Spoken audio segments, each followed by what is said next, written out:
Good morning दोस्तों। तो आज है हमारा इंग्लिश सीखने का डे 4 और आज हम सीखने वाले हैं प्रेजेंट इंडेफिनिट टेंस का नेगेटिव सेंटेंस।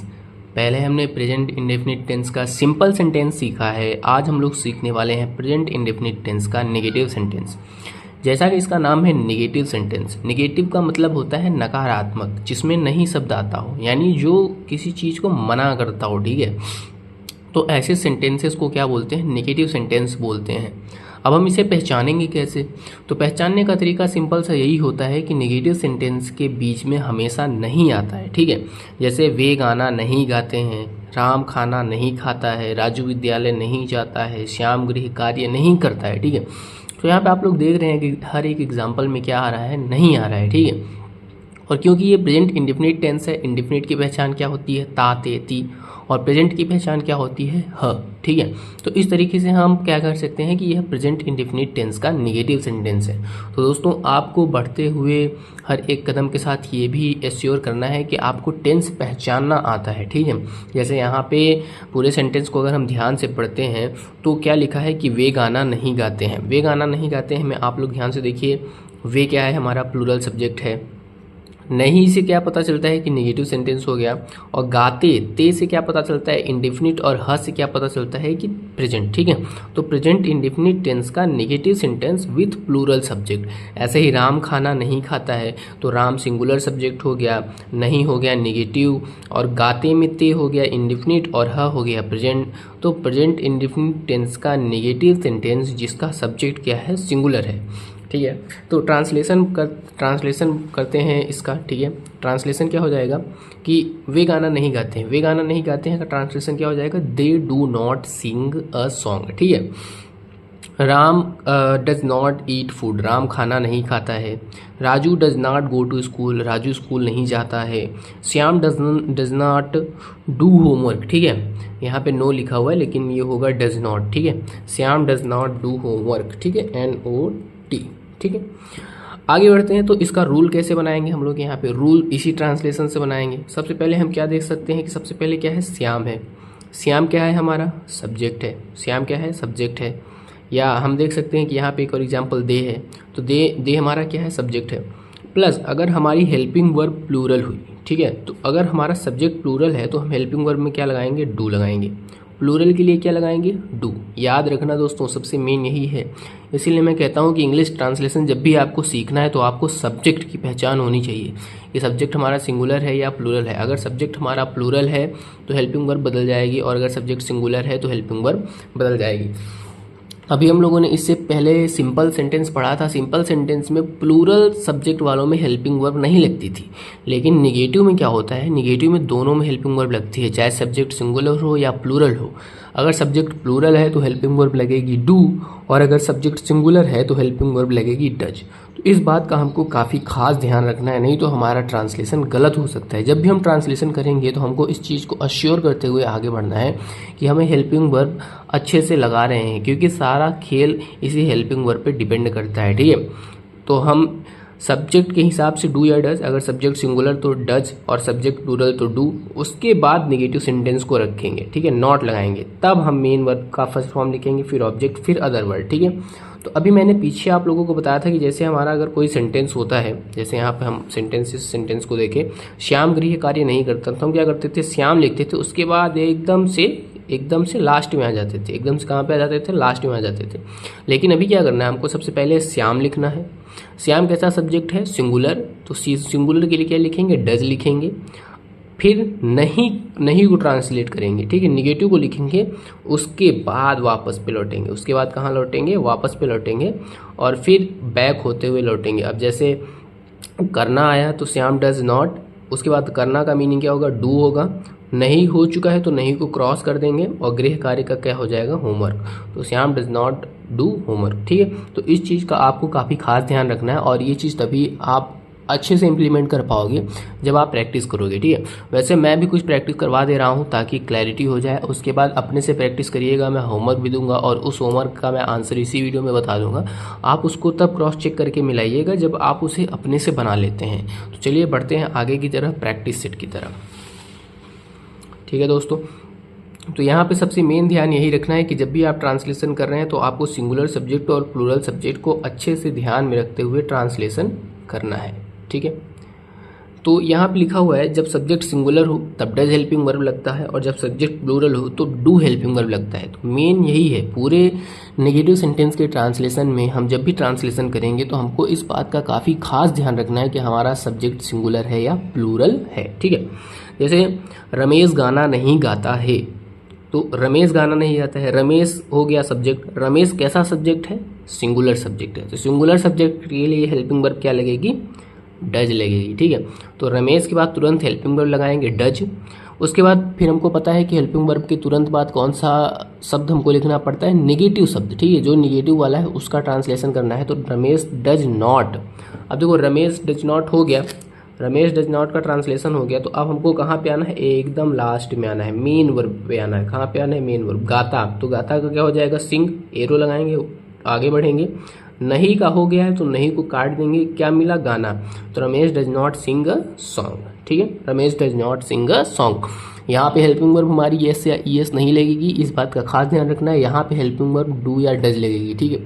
अगर आप एस या ईएस लगा देते हैं मेन वर्ब की फर्स्ट फॉर्म में तो वो ट्रांसलेशन गलत हो जाएगा, वो सिंपल सेंटेंस का है, ठीक है। जब डू डज लगेगा तब यस या ईएस नहीं लगेगा, और जब यस या ईएस लगेगा तब डू डज नहीं लगेगा। आपको ये बात ध्यान में रखना है कि जब हमारा सेंटेंस नेगेटिव होता है तो उसके लिए ही हेल्पिंग वर्ब डू या डज आती है। सिंपल सेंटेंस के लिए हेल्पिंग वर्ब यस या ईएस आती है। जब भी ट्रांसलेशन करेंगे बस इस छोटी सी बात का अगर आप ध्यान रखते हैं तो आपका ट्रांसलेशन कभी भी गलत नहीं होगा, आप आसानी से ट्रांसलेशन कर ले जाएंगे।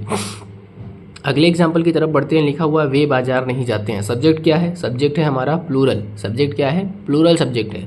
तो प्लूरल सब्जेक्ट के लिए हेल्पिंग वर्ब क्या लगेगी? डू लगेगी। प्लूरल सब्जेक्ट के लिए हेल्पिंग वर्ब क्या लगेगी? डू लगेगी। तो हम क्या लिखेंगे? दे डू नॉट, फिर डू की हेल्पिंग वर्ब का तुरंत बाद क्या लगाएंगे? नॉट, और फिर मेन वर्ब की फर्स्ट फॉर्म गो, कहाँ नहीं जाते हैं? मार्केट, टू मार्केट, ठीक है। तो दोस्तों यहाँ पे आपको एक अगर रूल बनाना है, ठीक है। तो जैसे मैंने कहा था कि आप सिंपल वाले सेंटेंस में एक सिंपल वाले टेंस में एक सेंटेंस याद कर लीजिए, उसी तरीके से आपको यहाँ पे भी याद रखना है। अब मेन बात जो है आप लोगों को सेंटेंस कैसे याद रखना है? एक ही टाइप का सेंटेंस याद रखिए। जैसे मैं कहता हूँ अगर सिंपल सेंटेंस आपको याद रखना है, राम घर जाता है, राम गोज टू होम, तो निगेटिव सेंटेंस में भी आप उसी तरीके का याद रखिए, क्योंकि याद करने में आसानी होती है। जैसे राम घर नहीं जाता है तो Ram does not go to home, ठीक है। तो Ram does not go to home को अगर आप डिकोड करेंगे तो क्या हो जाएगा? राम सब्जेक्ट हो गया, राम सिंगुलर सब्जेक्ट है इसलिए हेल्पिंग वर्ब क्या लगेगी? डज लगेगी, फिर नॉट आएगा, फिर मेन वर्ब की फर्स्ट फॉर्म आएगी, फिर ऑब्जेक्ट, फिर अदर वर्ड। तो इस चीज़ को आपको आंखें बंद करके 2-3 बार ध्यान देना है। ऐसे ही वे घर या तुम घर नहीं जाते हो, ठीक है। राम घर नहीं जाता है, उसके बाद तुम घर नहीं जाते हो। अब तुम घर नहीं जाते हो क्यों आया? क्योंकि हमारा सब्जेक्ट प्लूरल भी तो होगा, और जब प्लूरल होगा तो क्या हो जाएगा? You do not go to home. तो इसको भी लर्न करना है। You do not go to home, you do not go home, you do not go to home, you do not go to home. तो यू क्या हो गया? हमारा प्लूरल सब्जेक्ट हो गया, और डू क्या हो गया? डू प्लूरल सब्जेक्ट की हेल्पिंग वर्ब हो गई। अब हेल्पिंग वर्ब के तुरंत बाद कौन सा शब्द आता है? नेगेटिव शब्द आता है। तो नेगेटिव शब्द नॉट आ गया, और गो टू होम, गो क्या है? मेन वर्ब की फर्स्ट फॉर्म है टू होम, ठीक है। ये हो गया ऑब्जेक्ट, ठीक है। तो इस तरीके से आपको 2 सेंटेंस याद रखने हैं। Ram does not go to home, you do not go to home. तो दोस्तों अगर आपको रूल नहीं याद होता है तो आपको ट्रांसलेशन ही याद कर लेना, और बाद में उस ट्रांसलेशन को डिकोड करके आपको अपना रूल बना लेना है। अगले एग्जाम्पल की तरफ बढ़ते हैं जिसमें लिखा है रामू पढ़ाई नहीं करता है। रामू डज नॉट स्टडी, ठीक है। Ramu does not study. Ramu कैसा सब्जेक्ट था? सिंगुलर, इसलिए हेल्पिंग वर्ब क्या आई? डज, उसके बाद नॉट आया, और लास्ट में क्या आया? मेन वर्ब की फर्स्ट फॉर्म, ठीक है। रमेश लड़ाई नहीं करता है। रमेश कैसा सब्जेक्ट है? सिंगुलर सब्जेक्ट है। तो सिंगुलर सब्जेक्ट के लिए हेल्पिंग वर्ब क्या लगती है? डज। तो रमेश डज नॉट फाइट, या रमेश डज नॉट स्टडी। अगर पढ़ाई नहीं करता तो रमेश डज नॉट स्टडी, ठीक है। तुम घूमने नहीं जाते हो। You do not go for a walk, ठीक है। यू तुम कैसा सब्जेक्ट है? प्लूरल सब्जेक्ट है। प्लूरल सब्जेक्ट के लिए हेल्पिंग वर्ब क्या लगती है? डू लगती है। डू के बाद क्या आता है? नेगेटिव शब्द आता है not. You do not go for a walk, ठीक है। वे सब आम नहीं तोड़ते हैं। They do not plug mangoes, ठीक है। दे कैसा सब्जेक्ट था? प्लूरल, इसलिए हेल्पिंग वर्ब क्या आई? डू। अध्यापक अच्छे से नहीं पढ़ाता है। Teacher does not teach well, ठीक है। टीचर डजंट टीच वेल, ठीक है। टीचर कैसा सब्जेक्ट था? सिंगुलर, इसलिए हेल्पिंग वर्ब क्या लगी? Does. Teacher does not teach well, teacher does not teach well. उम्मीद है दोस्तों आपको ये सारे ट्रांसलेशंस अच्छे से समझ में आए होंगे और आपको यहाँ पे एक चीज़ की क्लैरिटी रखनी है कि अगर सब्जेक्ट सिंगुलर है तो हेल्पिंग वर्ब क्या लगेगी, डज, और अगर सब्जेक्ट प्लूरल है तो हेल्पिंग वर्ब क्या लगेगी, डू। अगर आप इस चीज़ को गलत कर देते हैं तो आपका ट्रांसलेशन गलत हो जाएगा। और इसी तरीके से हमको सिंपल का भी ध्यान रखना है। सिंपल में अगर हमारा सब्जेक्ट सिंगुलर होता है तो हेल्पिंग वर्ब लगती है और अगर सब्जेक्ट प्लूरल होता है तो हेल्पिंग वर्ब नहीं लगती है। आपको इस चीज़ की क्लैरिटी रखनी है। आपको अपने से ट्रांसलेशन लिखने हैं जिसमें सिंपल वाले भी हों और नेगेटिव वाले भी हों और दोनों को मैच करना है, ठीक है। वहाँ पे आपको यही चीज़ ध्यान देना है और आपको 4 एग्जाम्पल अपने से लिखने हैं। सिंपल का सिंगुलर सब्जेक्ट वाला और प्लूरल सब्जेक्ट वाला एग्जाम्पल अपने से लिखना है। नेगेटिव का सिंगुलर सब्जेक्ट और प्लूरल सब्जेक्ट अपने से लिखना है और दोनों को ट्रांसलेशन करना है। और यहाँ पे कंपैरिजन करना है कि जब भी हम सिंपल सेंटेंस की बात करते हैं तो हेल्पिंग वर्ब यस या ईएस लगती है और वो भी सिर्फ सिंगुलर सब्जेक्ट के साथ लगती है और प्लूरल सब्जेक्ट के साथ नहीं लगती है। और जब बात करते हैं इन नेगेटिव सेंटेंसेस की तो उसमें हेल्पिंग वर्ब डू डज लगती है, डू लगती है प्लूरल के साथ और डज लगता है सिंगुलर के साथ। तो अगर आप इस चीज़ का ध्यान रख के ट्रांसलेशन करते हैं तो आपका ट्रांसलेशन कभी भी गलत नहीं होगा। और अगर आप इस चीज़ को भूल जाते हैं तो ट्रांसलेशन गलत हो सकता है और रूल ना याद रखना पड़े। इसलिए आपको क्या करना है कि आपको एक सेंटेंस याद रखना है, ठीक है, एक सेंटेंस याद रखना है। और यहाँ पे कुछ होमवर्क देते हैं, ठीक है, और इन होमवर्क को आपको बाद में करना है, ठीक है। जैसे यहाँ पे पहला होमवर्क है, वे सब घूमने नहीं जाते हैं, राम अपना पाठ नहीं याद करता है, तुम अपना काम नहीं करते हो, वे सब गांव नहीं जाते हैं, राजू लड़ाई नहीं करता है, पापा गाड़ी नहीं चलाते हैं, श्याम स्नान नहीं करता है, वे सब घूमने नहीं जाते हैं, रामू अपना लंच नहीं करता है, तुम सब भाग नहीं लेते हो, वे चेस नहीं खेलता है, ठीक है। तो दोस्तों इसका ट्रांसलेशन आपको अपने से करना है और मैं एक बार के लिए ट्रांसलेशन सबका बोल दे रहा हूँ ताकि आप ट्रांसलेशन इसका मैच करा पाओ, ठीक है। जब आप अपने से ट्रांसलेशन कर लेना तो आप इस चीज़ को मैच करना कि क्या आपका ट्रांसलेशन सही है या गलत। जैसे वे सब घूमने नहीं जाते हैं तो सब्जेक्ट कैसा है, प्लूरल है, तो इसमें हेल्पिंग वर्ब क्या लगेगी, डू लगेगी। दे do not go for a walk, they do not go for a walk. अगला सेंटेंस है, राम अपना पाठ याद नहीं करता है, तो राम कैसा सब्जेक्ट है, सिंगुलर, तो हेल्पिंग वर्ब क्या लगेगी, does. Ram does not learn his lesson, तो राम का अपना के लिए मीनिंग जो होती है वो हिज होती है। ये आगे आने वाले समय में मैं आप लोगों को अपना की मीनिंग भी पहचानना बताऊंगा। हर सब्जेक्ट के लिए अपना की मीनिंग अलग अलग होती है, तो उसको भी आपको लर्न करने की ज़रूरत पड़ेगी, ठीक है। अगला है, वे सब गांव नहीं जाते हैं, they do not go to village, क्योंकि दे सब्जेक्ट सिंगुलर है इसलिए हेल्पिंग वर्ब क्या लगेगी, डू लगेगी। Do plural they plural subject है इसलिए हेल्पिंग वर्ब क्या लगेगी, डू लगेगी, ठीक है। तुम अपना काम नहीं करते हो, you do not do your work, you का अपना का मीनिंग योर होता है। राजू लड़ाई नहीं करता है, राजू डज नॉट फाइट, पापा गाड़ी नहीं चलाते हैं, पापा डज नॉट राइड व्हीकल या पापा डज नॉट ड्राइव व्हीकल, ठीक है।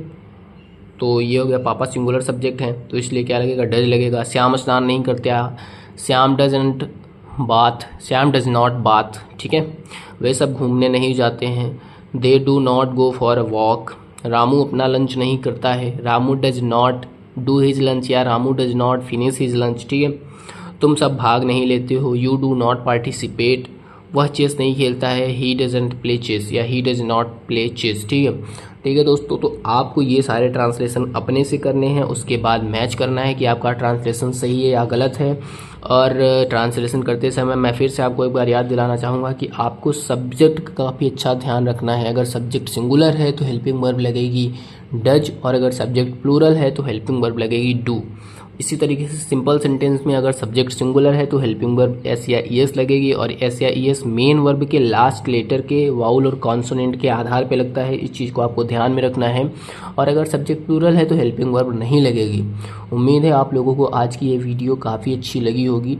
अगले दिन मैं प्रेजेंट इंडेफिनिट टेंस का नेगेटिव सेंटेंस इंट्रोगेटिव सेंटेंस लेके आऊँगा। मैं चाहूँ तो इसी वीडियो में ख़त्म कर सकता हूँ, पर दोस्तों मैं चाहता हूँ कि आप एक एक दिन में एक एक ट्रांसलेशन करें। अगर आप पढ़ भी रहे तो कम से कम 1 घंटा उस चीज़ को ट्रांसलेशन करने में मदद करने लगाएं, ठीक है। टाइम दें उस पर। अगर आप खूब सारा टाइम देते हैं प्रैक्टिस करने में तो आपको क्लैरिटी होगी, और इसमें क्लैरिटी होना बहुत ज़रूरी है, क्योंकि अगर आप क्लैरिटी नहीं रख पाते हैं तो फिर आपका ट्रांसलेशन पढ़ने का कोई मतलब नहीं है। तो दोस्तों आपको प्रैक्टिस अपने से करना है, कुछ अपने से सेंटेंस बनाइए, अपने आसपास चीज़ों को देखिए। ध्यान रखिए कि आप इंडेफिनिट टेंस का सेंटेंस बना रहे हैं, इसलिए लास्ट में ता ते ती ही जरूर होना चाहिए। अगर सिंपल बना रहे हैं तो उसमें कहीं भी नेगेटिव शब्द ना आए और क्वेश्चन मार्क ना आए, और अगर नेगेटिव सेंटेंस बना रहे हैं तो उसमें नहीं जरूर होना चाहिए। तो इन सब चीज़ों का ध्यान रख के आप ट्रांसलेशन अच्छे से सीख सकते हैं और अच्छे से कर सकते हैं। तो मिलते हैं अगली वीडियो में, तब तक के लिए जय श्री राम, बाय बाय।